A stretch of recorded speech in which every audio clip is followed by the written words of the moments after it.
Hey there, history buffs. Today we're diving into one of history's most gruesome practices, crucifixion. You might know it from the story of Christ, but what exactly was crucifixion? Crucifixion was an ancient and particularly brutal form of execution, designed to inflict maximum pain and humiliation. Its origins are somewhat obscure, but let's trace its bloody history. Some scholars propose that crucifixion may have started with the Assyrians and Babylonians, who were infamous for their harsh punishments. The Persians took it up in the 6th century BC. Imagine King Darius I crucifying 3,000 political opponents in Babylon around 519 BC. Alexander the Great is said to have introduced crucifixion to the eastern Mediterranean in the 4th century BC, and the Carthaginians weren't far behind, using it during the Mercenary War.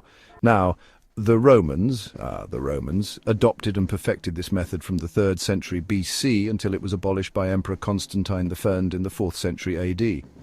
They reserved it for slaves, disgraced soldiers, foreigners, and political or religious dissenters. So how did it work? Roman crucifixion typically involved several horrifying stages. First, there was the scourging or flogging. The condemned was whipped with a flagrum, a device with leather thongs embedded with metal or bone fragments, causing deep wounds and significant blood loss. Next, the condemned had to carry the crossbeam, known as the patibulum, to the execution site. The vertical post, or stipes, was usually fixed in the ground there.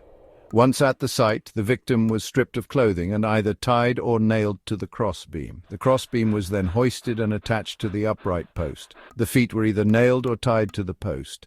Nails, typically driven through the wrists and feet, caused excruciating pain and prolonged agony.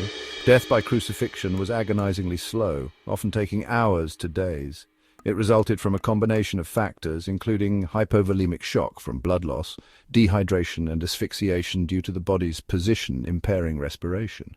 Sometimes, to hasten death, executioners would break the legs of the crucified, a practice known as crurifragium, preventing them from pushing up to breathe. Victims were often left on display after death as a deterrent to others. Let's talk notable instances. Following the Spartacus-led slave revolt in 71 BC, Roman General Crassus ordered the crucifixion of about 6,000 captured slaves along the Appian Way. During the siege of Jerusalem in 70 AD, Roman soldiers crucified numerous Jewish captives, sometimes nailing them in different positions for their amusement.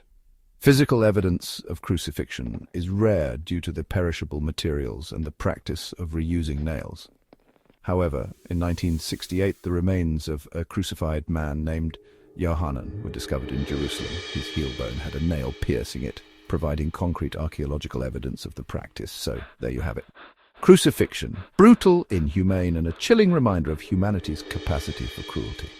Thanks for watching. Don't forget to like, subscribe, and let me know in the comments what historical topic you'd like to see next. Catch you later.